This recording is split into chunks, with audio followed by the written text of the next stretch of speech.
The debut book by Diego the Podcaster, I Remember the Crib, delves into one man's extraordinary encounters with the strange and paranormal. Diego the Podcaster takes readers on a journey through a collection of short real-life stories that unveil his untold experiences. Diego offers a unique glimpse into a life filled with inexplicable events that have remained a secret until now. The readers are invited to explore the mysteries and wonders that have shaped Diego's existence, that gave birth to his podcast, Let's Find Out with Diego. Available now on Amazon Kindle. Published by Zombie Media. You're tuned in to Let's Find Out with Diego, brother! Diego Mania running wild on you! Are you curious about the unknown, the unexplainable? Do you find yourself intrigued by the mysterious and paranormal side of our world? Join us on an adventure into the world of inexplicable discoveries and investigations that may someday give us the final answer as to what may be behind the veil of reality. The borders of space and time have opened once again, and transmitting from the mountains of West Virginia, it's time once again for Let's Find Out with Diego. The universe is waiting for you. On this episode of Let's Find Out, our guests are authors, investigators, and archivists of the unknown. Specializing in residential cases, they fearlessly dive into the mysterious, working with a community of demonologists, mediums, exorcists, and other paranormal teams to handle and safely house troubling objects in their home museum. Delving into the unknown, they unravel the secrets of the supernatural and bring intriguing stories to light. All this plus more, please welcome our good friends, Lauren and Danny Perez. They are the Radikals. My friends, welcome to Let's Find Out. I'm so happy to have you here. It's been a year. We were scheduled. This is beautiful. Thank you for being here. Thanks for having us. Yes, thank you so much. Yeah, and I've been seeing a lot about you both. I'm not only from, Adam on his show, but everywhere else on Facebook and all the socials. And you guys do so much. I don't know where you find the time, but I guess, let's see where it lands tonight. You travel to a lot of these conventions. You bring a lot of things there. You speak as well. But since we have a lot of ground to cover, we're going to get to a lot of the great stuff tonight. But first off, just like anything, we're all in a particular journey in our life. And let's talk about how you both wound up on the same journey together, because sometimes with the stars and the planets are aligned, normally people that are into the same things don't, I guess, is just blind luck, or it was meant to be. So, Lauren, let me begin with you, if you don't mind. How did you come to the now? Where did your journey take you, where you've reached where you at today? Oh, well, my love of the paranormal started as a kid.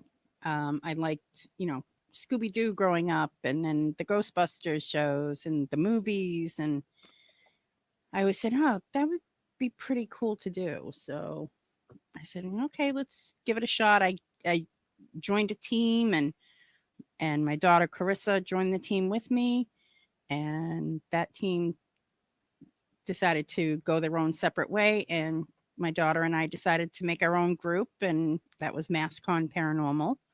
And we still have it, and we still do investigations through MassCon Paranormal.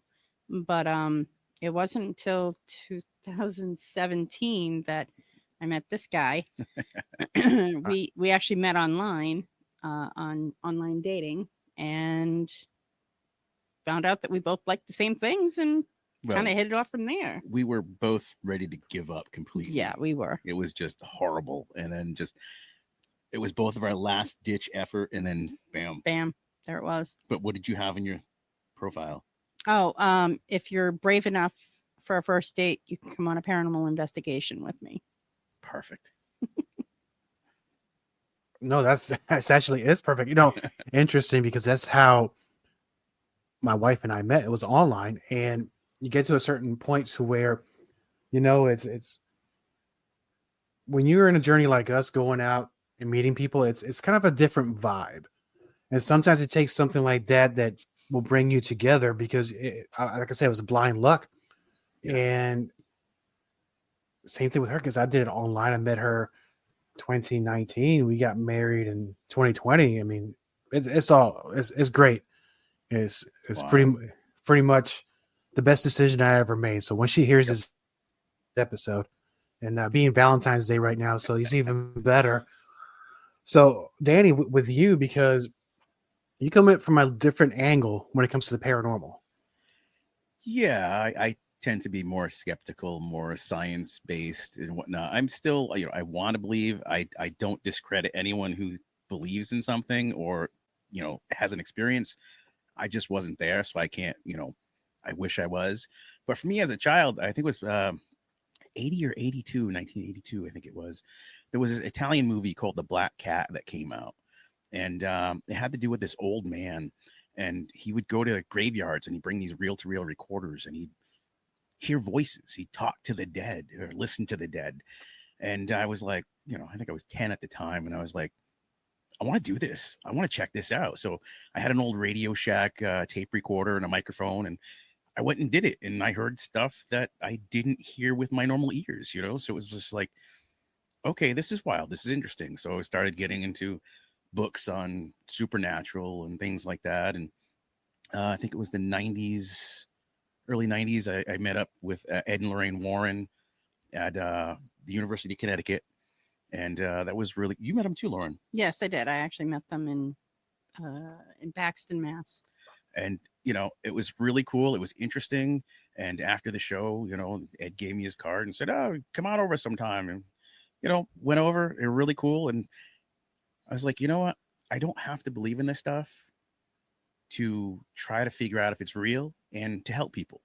So over the years, it just kept growing and growing. And that's what we do. We help people. Yep. That's like key number one is to help people. Key number two for me is to evidence, prove, for my personal self. No, and that's true. You have to be somewhat of a skeptic with a lot of these things because you can't assume everything is something, right? So you have to really do the math and deduct. And here, could it be this? Could it be that? Yeah. And we have a lot of friends that do that now. Like we have Nate. He goes online and debunks a lot of these things. It's very helpful. Yes. He is, and he's like I said, he's doing the Lord's work because there's so much nonsense out there that it kind of hurts. I'll say the mission that people like us are trying to do, and not only find answers to our experiences, but also help other people down the road as well. True. Yeah. And sometimes it's not always nonsense. We had one client who the demon was telling him to do things, and he called us in. We did an investigation. We found absolutely nothing. I work in mental health, and he was showing some triggers that I would call, maybe being schizoaffective. So sat down, talked with them and said, there's nothing wrong with you. It doesn't mean you're broken. It doesn't mean you're damaged and whatnot. But maybe, look into this with a doctor. Just ask some questions and maybe you'll get something. Maybe you won't. But at least let's try this avenue. And he was schizoaffective. And they found the right cocktail of meds. And he no longer hears the voices. It's interesting. And with cases like that, don't mind me because I'm not very familiar on that type of that type of science like you are. But in cases to where it will end up not being a medical condition, so do you know a case, or have you ever worked on a case of somebody who was perhaps being influenced by dark spirits? And how did that happen? How does somebody get influenced like that? Oh boy, it's a open-ended question, but I know that each person's a little bit different. But a lot of times it does sometimes have to do with mental health, but it could also have to do with addiction. There's so many avenues with letting yourself open up to those. Addiction seems to be a pretty good entryway. Yeah. Common addiction, puberty. Oh yeah. It's just, yeah. And also not knowing, some people just blindly do stuff, and the mind is very powerful. If you go into something to get spooked, you're going to get spooked. That's just the way it works. You wake up in the morning, you think you're going to have a bad day. You're going to have a bad day. You programmed it. Yeah, I'm pointing at the Ouija boards on the wall behind us because that's the other thing. People will go into saying, "Oh my gosh, Ouija boards! It's the devil's work," and you get out of the board what you put into the board. If you're Right. looking for something not wholesome, I guess you want to call it, you're going to get something out that's going to be a little scary. Yeah, I mean the Ouija board was actually back in the day. It was it was used as a dating game. I would say the 1920s, somewhere around there. Actually, Norman Rockwell. He painted the Saturday Evening Post with the men and the woman knee to knee, because back then it was uncouth for a man and a woman to be left alone in a room unless they were betrothed. But if they had this nice little it's not cardboard, well, wooden board that they put on their knees and their hands could touch, and oh my God, that was a wild, crazy date. And so it was a part of the game. Mm-hmm. And then in the 1970s, boom, Yeah, all hell broke loose. Yeah, and I think that, and I hate to say this because we all grew up in the same era. That Parker Brothers, Yep. they brought that into people's homes, and it's you never know what you're gonna get. So what is it about these boards? I know it's what you put in it, but it probably goes back centuries and some other type of ways people use to connect with the spirits. But what is it about a board that makes it, I'll say, a little bit easier to do? What do you think, Lauren? You know what I think. I know. I'm not a huge ultimate fan of the Ouija board, only because we can use other objects. I'd like to use myself, being a sensitive and a clairvoyant, that I don't really need to use that to talk to them. She's freaky. She is. She freaks me out. But just, I don't know. It's just like any other piece of equipment that we use. We're trying to connect with the dead. Right. And that's exactly what the Ouija board does. Well, for me, I think the Ouija board deals with ideomotor reflex, which is something that we don't have any control of. It just happens. I mean, they actually did a study where they took people and they blindfolded them, and they spelled everything out. They were blindfolded because, it's normal motion, range of motion, and you know where the A is and things like that. So without them knowing, they took the boards and they spun it upside down and turned it around. So A now is where Z should be, and they were still spelling it where they thought the A was. So it was like, okay, well, that's a little bit of the mind there. That's not, that deals with the ideomotor. Yeah. So I don't know, it's one of those things. It's mystifying. Yeah. And because the listeners can't see behind you, because you have several. How many do you have hung up in the back behind you? Oh, no, all around the room. There's got to be at least 50 or 60 boards around the house. Yeah, I make them too. I make them out of casket wood. Well, there's a reason I asked, because are any of those there? Did you inherit any of them? Is there a story behind one of them? Yeah, there's a few on the other side of the room. One of them was Dana's. It was. Oh yeah. He was. He said he met something that was very unfriendly through the board, and strange things happen. And he's very level-headed, very scientific as well. And he said he's never seen a candle with a 4-foot flame, and it just came up. And then, he's like, I'm done, never doing it again. And that was a long time ago. But yeah. And there's a couple boards that were surrendered to us that were problematic. Trying to set them on fire, or one was actually a restaurant napkin, and planchette is a tortilla chip. Yes, the little girl was making it, and she thought it was really neat. And then I forget the name of the person she was talking to. Oh, I don't remember. But Mom freaked out because the name of the person she was talking to was her sister that didn't make it before her.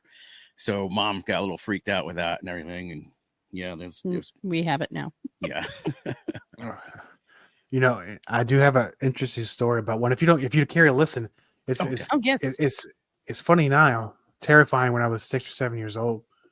So back in the old days, we had one, and we used to mess around with it. I say mess around because you kids, really don't know what you're doing. Now I had a couple of older cousins that kind of understood better how to conduct yourself when you're doing this? Well, I was in the other room watching. I think at the time V was on back when on NBC. Okay. The one with the reptilians, and he's they were Mhm. hitting under the mask. Yeah. So as a kid, I was already kind of jumpy and scared because for a kid, it's a great show. And I hear this scream come from the hallway, right? Because they were out there messing with the Ouija board. And then I see I'm peeking, so I'm curious. And the plant and the device, the planchette, was stuck to my cousin's hand. It would not let go. And Holy as I kept cow. doing this, it would not let go of it. So I don't know. This is the first time I ever told this story. So this is kind of a first for me. I don't know what was going on, but from that day forward, I never saw that thing again. Oh wow. Wow. That's pretty wild. It was almost like they had crazy glue on their hands. I don't know how that happened, but I've never seen such a thing. That's wild. Yeah, that's That's- actually that's the first time I've ever heard that. That's pretty cool. That's Yeah. definitely an experience. That would have scared the hell out of me as a kid. Oh, it did me too. I wasn't even involved. I was looking. I said, no, not for me. No, So that's enough. I think that thing's in the landfill somewhere now. But kind Yeah. of like with the ET Atari game from back then, it's right there next to it. Yeah. So the question is, because I know you have a museum in your home. You're kind of like we all have like me. I have a man cave, and everything related to the show is on all different walls, albums and statues and stuff like that. So let's talk about some of these objects that you have, because I'm very curious about a few of them. I heard some rumors about something that you have. I want to make sure it's true. But can you give me kind of like a tour of what you have there? Because I really want to know about this one thing. Yeah, I don't know how the hell you got it, but let's bring out the ones. So if I were to go to your house, is you like this Smithsonian of paranormal? Where would I go first? Oh boy, there's Uh, the way we look at it is we these items that were surrendered to us, we show them respect and by telling their stories. mhm. Yeah, they all have a story to tell, and it's very important that they do get told, so that way not only that you understand the stories, but at the same time like maybe what not to do sometimes. But looking 12 o'clock from us right now, there's a casket from the Civil War that was surrendered to us by Yale University. What happened with that, Lauren? It was moving by itself up on the third floor, and they finally said that's enough. We need to get rid of it. So when we went to go pick it up at the person's house, he's like, "Of course you pull up in a hearse. It's a casket. What else are we gonna pull up in? It's a cooling casket. It's a cooling casket. It was one yeah. that was reused over and over again. What they did is it's wicker. They would pack it with ice and put a body in it and transport and Mhm. reuse. And it was on the third floor. They ended up starting a paranormal team at the Yeah. school, and they were just like, no, we're not. Nope, done. No. Mm-mm. But there's things strung Everywhere. There's stuff in the attic that Lauren's never even seen. We've got a 3-car garage outside.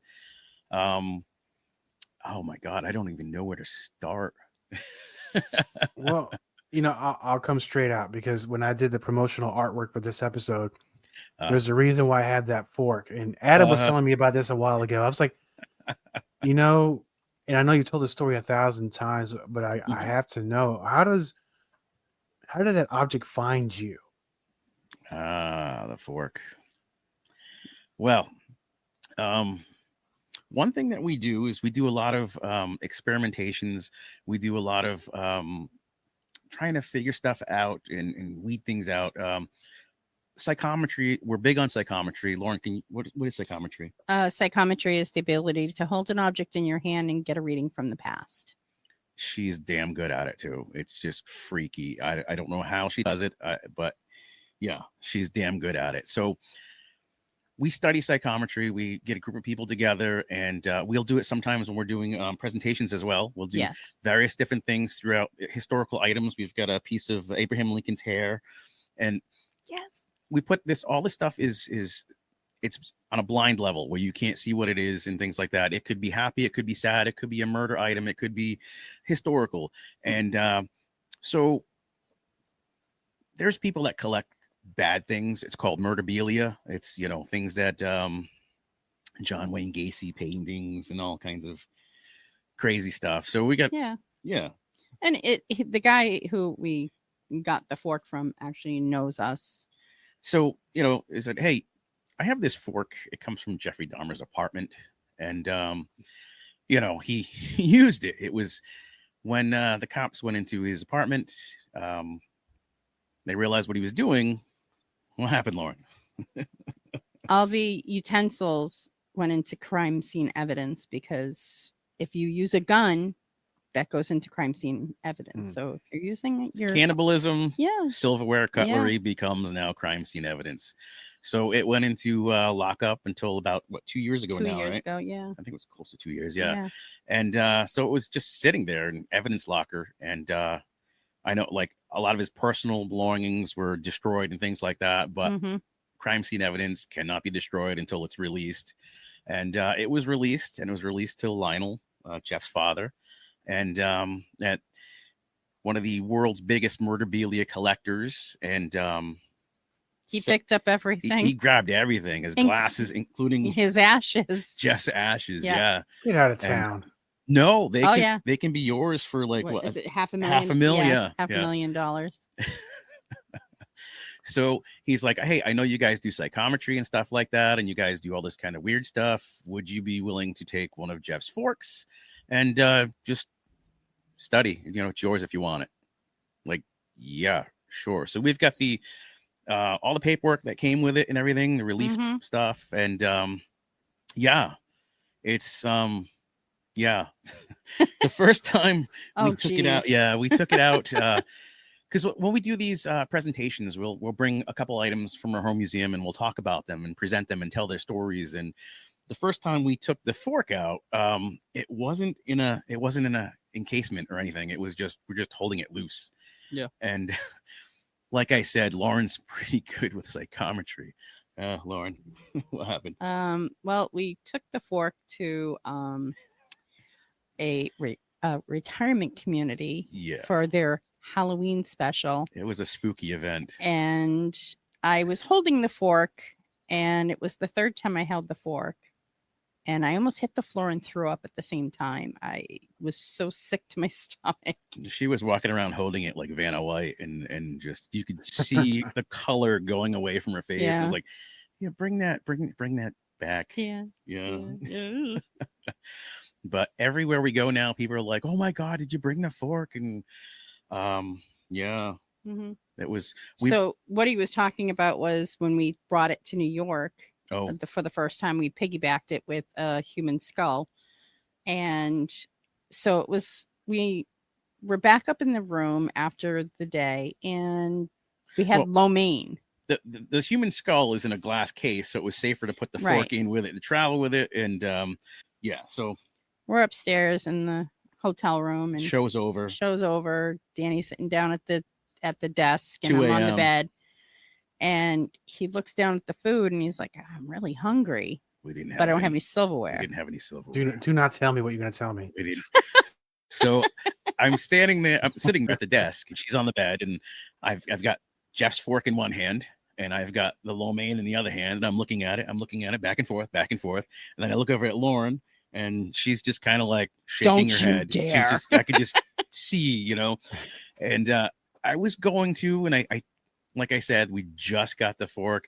I turned the fork over to the backside, and there's something small, because being crime scene evidence, they're not cleaned. There's something small on there that looked like biomatter, like that was dried and just. So I was just like, no, I'll use my hands. I use my fingers. So hence the reason why he's still married. Next time, just bring some plastic cutlery with you. But at the time, if you're hungry enough. So with because you do it like a traveling forgive his use of we use a traveling show, but it's a lot of it for educational purposes as well, right? Yeah. We don't call any of the stuff that we do is it haunted or cursed, because we can't prove that they're haunted. We can't prove that they're cursed. We call it problematic. The items are problematic because everywhere they go, they seem to cause problems. All right. Can you elaborate a little bit some of these problems, because I think the listeners will want to know what they might be into in case they run into and meet you and see some of these items. Yeah, sure. I mean, there was one time my brother and I, we used to be pickers, resellers, antique dealers, things like that. That's what we did. And we got a call to go pick up some stuff. There were some old Ouija boards, which were no problem. But he's like, hey, can you come look at this? Come check this out. And under the table over there, he had this African wooden effigy. And it was carved about 3 foot tall. And it nails all hammered into it and everything. And it was just, why? I mean, you look at it, Lauren, what was your first? Ew. Yeah, that a lot of I'm people like, keep it away from me. It's probably the only thing in the house that I will not touch. We brought it on stage at Salem, and the person that was introduced to us he just literally left the stage. He's like, no. He's like, that thing's freaking evil. And so, anyways, back to picking it up. He's like, will you take this too? And I was like, yeah, sure, we'll take this. He's like, but it's bad. Will you? Sure. Little do you know, I do that as well, instead of just antiquing, And so it was me and my brother, and Lauren was at home, and my brother's like, I'll take this. And I was like, no, let me grab it. You take the Ouija boards and the other stuff that we bought, the ephemera and stuff. He's like, no, I got this thing. And it's in a small wooden half crate too, as well. So you kind of like a basket kind of thing. Mm-hmm. And he's walking with it, and we're walking back out, and it's a good little ways to the truck. And he starts feeling his stomach where it's resting on him as he's walking with it. He's like, hey, this thing better not be a freaking fertility doll, because we're done. My wife and I, we're done with the kids, man. It's better not. And I was like, no, you know what? Tell you what, why don't you give me it now? Just hand it to me. He's like, no, I don't believe in this crap. I'm good. I got this. Yeah. What happened, Lauren? After they got back, and it's about a week later, he's still having that pain. So he went to his doctor to have it checked out, and it turns out it was pancreatic cancer. Yeah. In the exact spot where that thing was resting. Yeah. And when you think pancreatic cancer, it's a death sentence, you usually think. And he went for treatment, not knowing how bad it was, what stage it was, this, that, and the other thing. It ended up being a extremely rare form of cancer that only affects like 0.0003% of adolescent women. So I was like, dude, I told you were a little girl. Oh, you got to be lighthearted, you got to have a little bit of fun with it. And he chuckled, but it turned out that it was on the back half of the pancreas, not the front half. And you could live without the back half. So it was definitely life or death situation. No chemo, though. He was lucky enough. No chemo, no radiation or anything like that. They went into an operation. They cut the back half of the pancreas off. And they had to take a spleen because it was touching. Yeah. And he recovered really well. And oh my gosh, that was like 6 years ago. It was closer to 7 now. Yeah. Yeah. And he was like, for the longest time, he's like, I freaking hate that thing.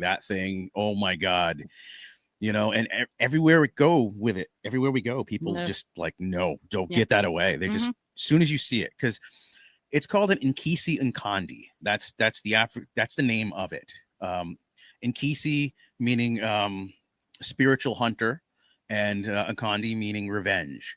So it's a revenge doll. Yeah, for lack of better reason, better saying doll. It's not a doll, but yeah. So now he loves it because he's like, listen, had I not gotten that checked out, I would have died. It would have been a complete death sentence. He's like, so maybe it kind of saved my life. Now, the thing with the Nkisi, in their belly, there's a round spot in the belly, and that's where a mirror goes. The mirror is said to be where all the spiritual activeness is, and to make it, because, if somebody did you wrong, stole the goat or whatever, you would hammer a nail into it, do a binding and whatnot, and it would take its revenge. Supposedly, the guy that we got it from said it killed 2 people, and it's pretty wild looking. And so, yeah, I mean, it's one of those things. It's something that you, by believing in it, you manifest it, or is there an actual dark energy? I can't say, but I removed the mirror. There's a dark energy. I did remove the mirror because that's where it said the power is from. And once it's removed, it's inactive. So I did hide the mirror. It's buried somewhere in the yard and it's in my will. And Lauren will find it when I'm gone. No, I won't. I will not. You'll leave it where it is. I'll leave it right where it is. But yeah, so we have a tall cabinet that's above everything else. We put it up high up on the cabinet, and he overlooks the room. And he's kind of like our guardian. Wow, it's kind of reminds me of not directly reminds me exactly, but we're talking about like Robert the Doll, where it's in the display, but there's kind of like warnings or signs that say, hey, if you're gonna take pictures of Robert the Doll or do something, ask permission, be kind to it. Right. Of course, some people didn't listen, and then there's all sorts of apology letters taped on the wall. But the things that happened there are bad. Yeah, this effigy it's made out of wood. It's hand carved with wood from the 1800s. It's just creepy. It is creepy. So, do you have any like warning signs or say, hey, if you're gonna look at this, don't act like a clown. Just be respectful to the item. And when we go out, we always have warning signs with us. Everything is so Please they can't touch it. It's. We never leave the table, things like that, or whatever. There's always at least one of us there. Now, we do have a warning at the house as well. Yes. Lauren, explain that if you would, please. We have a warning on our front door that says if you are spiritually inclined, religious, or whatever, there are items in this house that can cause problems. Well, before we put that sign up, we had someone come in the house and pass out. Drop to the floor in the kitchen. So, yeah, we had no idea why. No idea. Yeah. And she was psychically inclined. So we put the signage on the door, and we had reassessment for taxes, and they had to come and walk through the house. And this was 2-3 years ago. Yeah. And she knocks on the door, and she sees that, and she's like, what is this? And I was like, listen, I don't know if you believe or not. I don't know if I believe or not. This is what we do. Just come in the house. Come on in, but be forewarned. Mm-hmm. And she walks in. Our kitchen is a farmhouse looking kitchen. It's nothing spectacular. It's just plain. Yep. And, he's like, just come into the parlor. Come on into the parlor. She walks into the parlor, and her eyes are darting off of all the walls, going around everywhere. And she's just like, is that it? What? Yeah, she was just like, she was supposed to be there for 10 minutes. She was there for 2.5 hours. Yeah. She was loving it. She's like, can I take pictures? I was like, yeah, you're the assessor. That's your job. She's like, no, for me. Can I take pictures for me? And the cool thing is she really wanted to know the stories. There were certain items that attracted her. And she's like, what's the story behind that one? So I took the time, and I'm telling the stories, and she was loving it. She's like, thank you so much. This is incredible. Do you guys make money off this? I said, no, we don't make a penny off this. Everything we do is pro bono. How can you charge for something that you can't prove is real? Right. All we do is we house them. We don't have to believe in it. We house them so that way it's out of public, and it's out of the people who had its reach, because it's obviously causing problems to them. The other thing is that we don't own the objects. Right. If at any time the owners want to come back and take their object back, they're more than welcome to. And since you've been doing this for how many years? A little over 20 years. No one's come back. No, I wouldn't either if it was so problematic. Now, the question with having so many objects or items in your home, and it might be a strange question. I'm sure you've been asked this 1,000 times, but this will be 1,001. Are there any of these items that are active? Do they all get along? Well, we haven't had any problems. Yeah, I'm going to say, my whole point was to mask them in the house. So that way, if something does happen, I'll become a believer, and it's never happened. There are strange things that do happen from time to time. I mean, the house in itself, we got it dirt cheap, because where we're sitting right now, there's a stain on the floor, a small stain about the size of a quarter, where the previous owner put a shotgun in his mouth and pulled the trigger. So we got the house itself cheap because of that. And so I'm like, okay, He's around. let's bring this stuff in the house. So things do happen. She's seen the previous owner, Pete. Pete's He's something. Pete's a pain in the butt. But there are certain items that have made themselves known. Yeah, usually when I'm not home. Yeah. But one of them did happen to you. Yes. There was a time, and it freaked me the hell out. It did, in a good way. I was just like, wow. We have. It is one of my favorite pieces. It is a Giovanni Bragglin crying girl painting. I don't know if you've heard of the crying boy paintings, but we have one of the very rare girl paintings. Right. And the legends of those is everywhere they go, they cause fires and everything burns to the ground except for the paintings. Yep. And so we got a call from an art dealer in Jersey who said, listen, I have an original. It's in my storage locker, and I'm starting to get really good stuff in my storage locker. Mm-hmm. I don't want to bring it into the gallery. It's freaking me out. My insurance isn't going to cover stuff. You guys come take it. Get it out of here. So we did. Yeah. And I think it was the first night that it was in the house. You heard something? Or was it the second night? It was either the first or the second night. I'm laying in bed and I hear a little girl say, I work third shift, so I'm not home at night. Yeah. So I hear this little girl. She was probably about 4 or 5 years old, say mama twice. And I said, okay. But it wasn't just me who heard it. The dog heard it. So I was like, okay, so I'm not hearing things. And the thing is, this is at night. We do live in the middle of nowhere. There's 3,000 acres in front of us of federal land. Mm-hmm. And there's 800 trust land, 800 behind us in trust land as well. So there's no sidewalks. There's no, none of that stuff. No streetlights. We live in the middle of nowhere. So there's more cows than there are people. It wasn't someone walking by at like 11 o'clock at night or anything. So it was, yeah. And my kids are all in their late 20s, early 30s. Grandkids don't come over here. So she messaged me the next morning and I'm just about to get off shift. And she's like, listen, I was like, oh, wow. Interesting. All right, cool. Did you get it on tape? Nope, didn't get it on tape. All right, cool. No big deal. We've got our life with it. So I come home that day and I'm home doing my thing, unwinding, getting ready to have dinner at 9 o'clock in the morning and listening to a podcast. And I've got my headphones on and I'm, roaming around the house. And all of a sudden I hear this little kid, this little girl. And it was brief. I couldn't make out what was being said.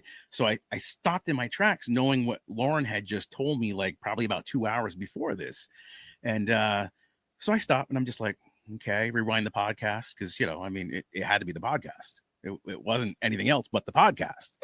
So I rewind the podcast. It's not there. I rewind it again. It's not there. Okay, well, let's pan to the left. Pan to the left. No, it's not on that one. Pan to the right. No, it's not on that one. What the hell? It should be on this podcast.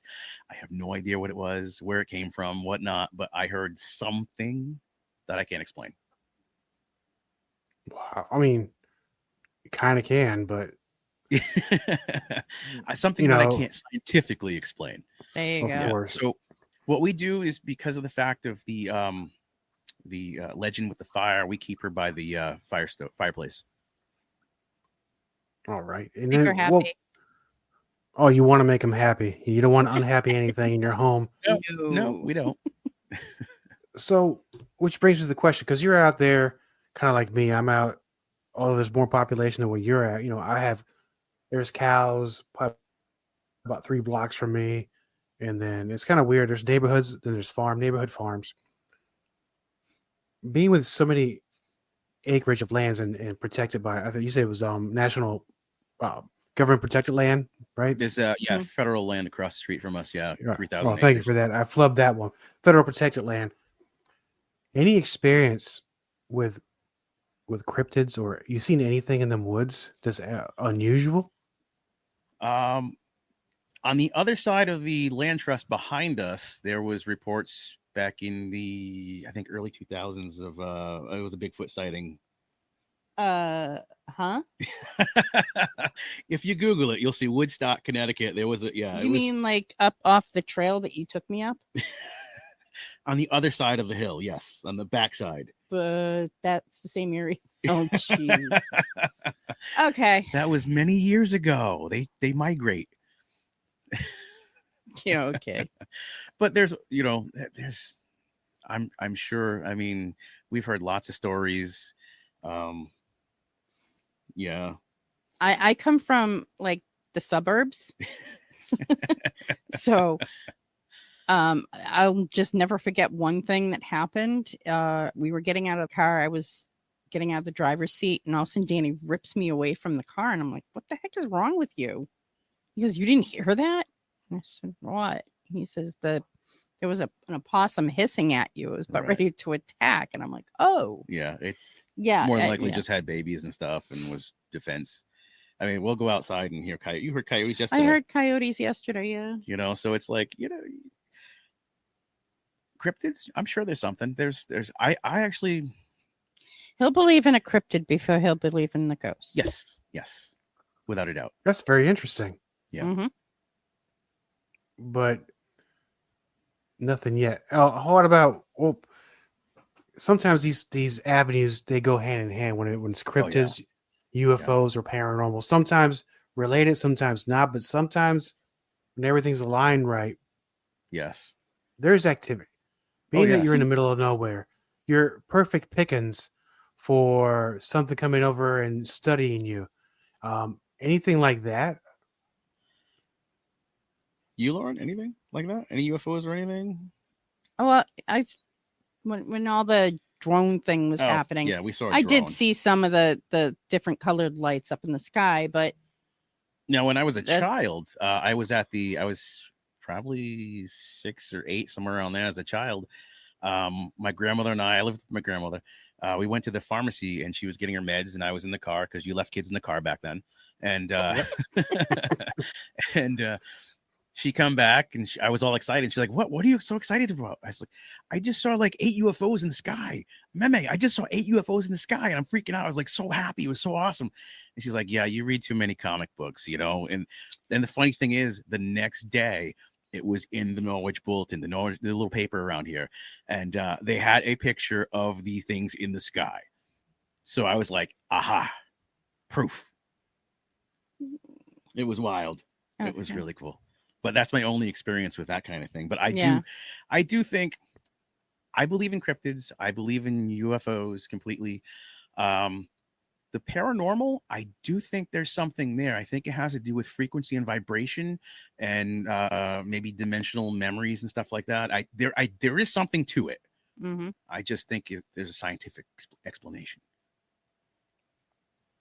Okay. You know, and that's right. I think we should all take that approach, but I think, you know, I can't speak for Lauren, but I think by now, my friend, I think every day you get a little bit more of a belief system. I think you're believing a little more day by day. Oh, yeah. Mm-hmm. Oh, without a doubt. Yeah.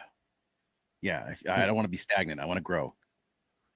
Oh, we all do, of course. And, you know, we can't all just think one dimensional because obviously there's more dimensions, but, you know, you got to be open to it.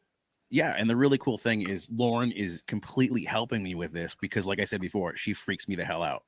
There are things that she should not know, things that she should have no way of knowing that she will know. Like when we go into an investigation, she'll go in blind. Yeah. She'll know nothing about it, no history, no nothing. She'll walk into a room and she'll curl over and be like, there were abortions done in this room. Okay, this is a house. There's no abortions done in this room. We go out, find out the caretaker, and that basement room was it was, what was it?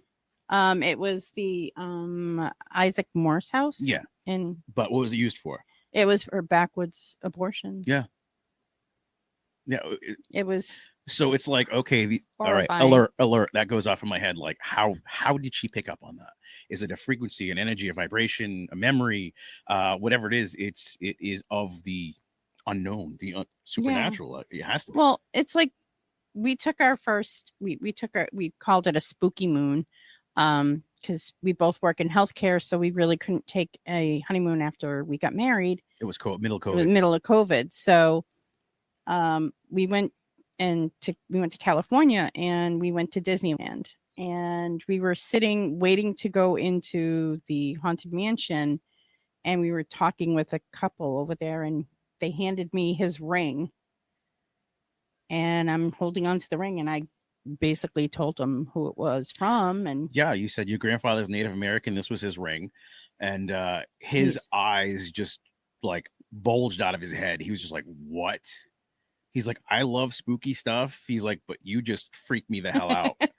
It was really cool. Yeah. It's just like, wow. I was highly impressed. Oh, thank you. Yeah, I mean, it was like, wow. There was no way she could have known that. Oh no, so think in that kind of line, are there things that you will not take in your home that people have No, sent you? we'll take anything. Anything at all. I mean, if it's causing someone issues, problems, whatnot, there's no way we can't say we have to. It's just, yeah. If I feel that it's something that I should not be in contact with, then it won't. It'll be in the garage. It'll be in the garage. Yeah. We have a detached 3-car garage that's not attached to the house or whatnot. And if it's too bad, we had one item that we couldn't leave in the house before because of the dog, and so it stayed in the garage, because every time we brought this piece in, it was a painting of Mephistopheles. The artist had painted it, and he was troubled. It wasn't working out the way he wanted to, so he slit his wrists and he painted with his own blood Mephistopheles, and he never finished it because he bled out. And it was given to us to hold on to, and as soon as I brought it in the house, the dog would not eat for days. Yeah, 3 days. And so it was like, okay, that's kind of weird. We didn't put 2 and 2 together. And then this is where the scientific part comes in with Danny. So I was like, okay, what changed in the last couple of days? The vet says she's fine. There's nothing wrong with her. The food is tested. The food is fine. What happened in these last couple of days? Oh, well, we brought this new piece in. Well, okay, let's take it out of the house. Took it out of the house. She started eating again. She started feeling fine again. Everything was cool. All right, let's take it back in the house again. Well, the same thing happened again. It's like, okay, well, let's take it out of the house again. She was fine again. So, okay, let's try another test. Our house is kind of like in the shape of a U for some reason. I said, to tell you what, you take her into the bedroom where she can't see me coming through the front door, through the kitchen, and I'll go straight through the kitchen with the painting into the production room, which she'll have no way that I'm coming in or what I have or anything, and I'll close the door. Did that, and the same thing happened again, which so it's like, okay, yeah, something's wrong here. Took it out of the house. She's fine again. So we couldn't keep it in the house. No. There's certain things, like if it is that problematic, then, we'll take it, but we'll separate it from us. Yeah. And the other thing is that when we do get a new piece, it does stay out of the house for at least 3 days. Yeah, like a quarantine. Only because we don't know exactly what's attached to it. So we give it a few days grace to kind of get acclimated to here, and then we bring it in. Yeah, especially if it's something that we know the story of, but we don't know, like the Inkisi, for instance, okay, what is it? What is this? Let's research it, find out what it is before we bring it in, just in case there is, some kind of a bad history or reaction between, whatever. And yeah, so. And I do sage the house off at least once a week. Yeah. So. And it makes perfect sense. And when you were talking about the painting, and I'm not really trying to be funny, because the first thing that came to my mind is Ghostbusters 2. The painting was a Vigo. Oh, Vigo, yes. Yes. Right. And no, I don't know why that came to mind, but that would probably scare my dogs. I have 5 dogs here, so I think they would be very troubled by a painting that looks like that. They can barely look at me, little less a haunted looking painting. Yeah. And which basically, you're not only collectors and display these items on the road, but you're also authors. And let's talk about some of these books, because I think there was one released not too long ago, right? Yeah. Yes. That was the Unlocking the Clairs, which is a book. It was mostly Lauren that did that one. It was kind of like a self-help book with all the different types of clairvoyance, not clairvoyance, but clairs. We call them clairs. Yeah. Explain, Lauren. Well, it's just a book on. Actually, it came into light after a case that we did where the person was basically a beacon for the paranormal. and all these different people that were coming to her. Right. She thought So- she was haunted. She Yeah. thought her place was haunted, when in actuality she was has these abilities. This is all different kinds of clairs. There's clairvoyance, clairgustance. There's all kinds of, smells, and we learned all this stuff mostly through Our friend Sam Beltrusis. yeah, he turned us and onto it. Spirit Squad. And so we're like, okay, well, let's learn more about this, because more people need to know about this. And Mhm. and so we did this whole thing, and come to find out, this lady was the beacon in the light. I mean, in the dark. She was Yeah. the beacon in the dark, where she was attracting them, but had no idea who, what, when, or why. And so it's just, it's like, you're not haunted, you're not broken or damaged, Right. you're gifted. Yep. You just need to learn how to use it. Yep. Or control it, or at least turn it off when you need to. Hmm. And so that came out last month. Last month. Yeah, Unlocking the Clairs. New Year's Eve, actually. Was it? Yeah. Yeah, New Okay. Year's Eve. I don't remember. So you started the new year with a brand new book. Now, prior to that, also children's books too, right? Yes. Yes. Yes. We have young children's books. It is a group of books that we have.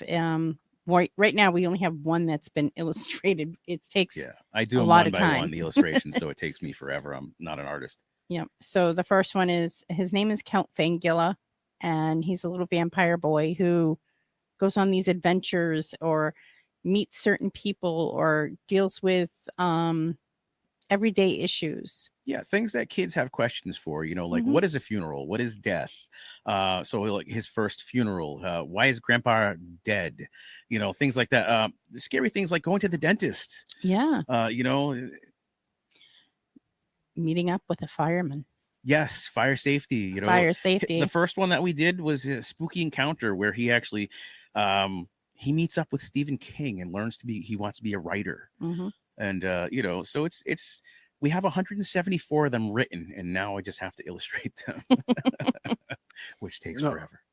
And that's great because, and people being the way they are. So let's say, well, the Radikals, they put out a book. It's going to be terrifying. It's going to be this.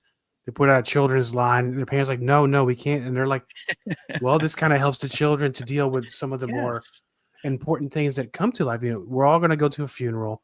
Eventually, it'll be our own. Right. And I don't like the dentist either.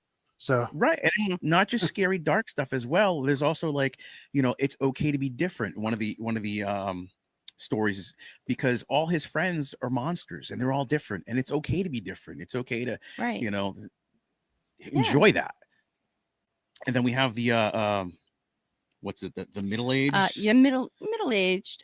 So they're creepy tales for brave kids. Yeah. And we have 3 volumes out for that one already. Kind of like a Goosebumps kind of thing. Yeah. We have our co-host Mortimer, who tells all the stories. Mm-hmm.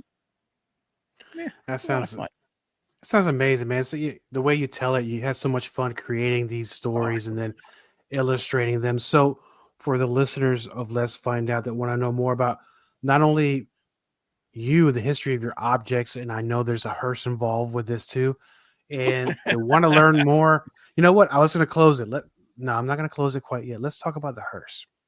Okay. Oh, this is all for you, Dan. I grew up with my grandparents, and on the weekends, my grandfather and we would go out driving around yard sales, flea markets, and stuff like that. And once in a while, we'd run into a hearse. Not often, but once in a while, and he'd be like, "Oh, it's going to be a good day." And I was like, "Okay, all right." I'm 6 at the time.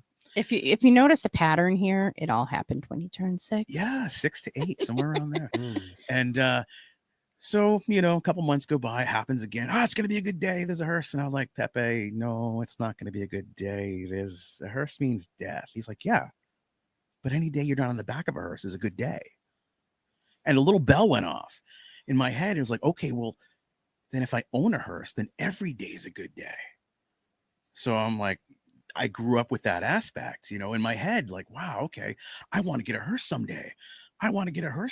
And like, I think it was like 15 years ago now, something like that. Yeah. A local funeral home had a 1968 Cadillac hearse for sale. They were going out of business. And I stopped in, checked it out, fell in love with it. Her name was Dolores, named after the first person that she did a funeral service for. And I bought it. And as we're doing the paperwork, we come to find out that it's the hearse they used for my grandfather's funeral. So it was like complete full circle. And so it needs to be restored. It's an older vehicle, so we're slowly doing that. But so now every day is a good day. But also we picked up 2 other hearses. So we have 3 hearses now.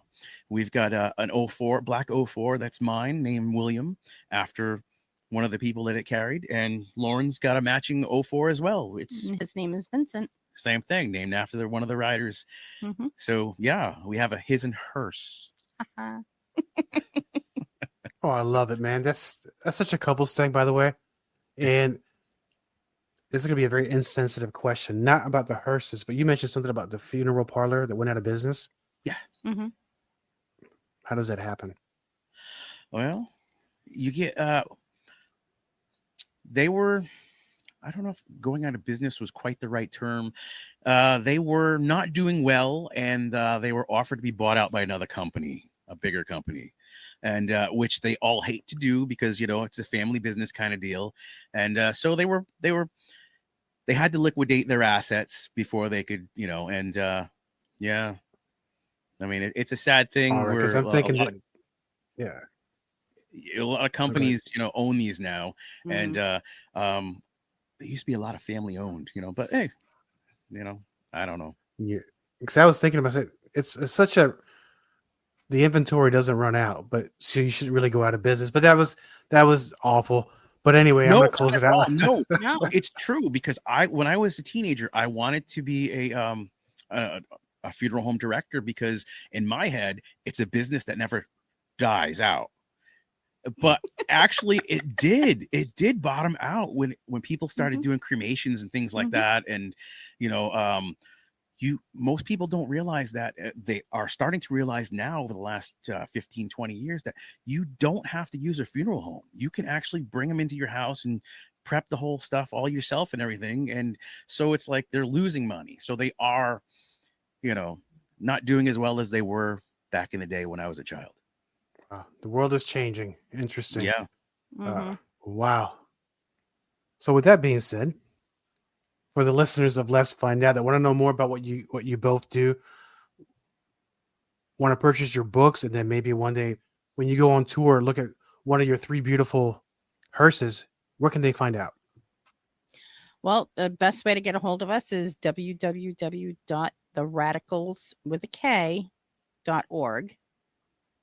And we're on Facebook, we're on TikTok, we're on just about everything. Yeah, YouTube. That website will take you to everything that we do. The Mascon Paranormal, the hearse rentals, everything. It's kind of like a hub to everything. We're going to put more cases on there. We're going to have this thing called the Spook Troop, where you can be a member and you'll get certain members perks where you can actually go over some footage and things like that as well. Thank you for being on the show. And if you don't mind, after 2025 starts coming to a close, I'd like to bring you back, and I'm sure there'll be more stories to share, not only about the locations you've visited, the books coming out, but you'll probably acquire more items in your home where you'll be quarantining and then displaying. Oh, completely. We've got a couple now quarantining. Well, thank you for being on the show, and I'm looking forward to meeting you sometime this year. Thanks for having us. Thank you for having us. Thank you, my friends. Let's find out with Diego, the power of Diego Mania. All content for Let's Find Out is property of co-host Diego and is served directly from our servers with no modification, redirects, or rehosting. All celebrity impersonators are paid performers. The impersonated celebrities do not endorse or promote any views or opinions expressed by our guests, co-host Diego, or Let's Find Out. The information shared on Let's Find Out is provided on an as-is basis, with no guarantees of completeness, accuracy, usefulness, or timeliness.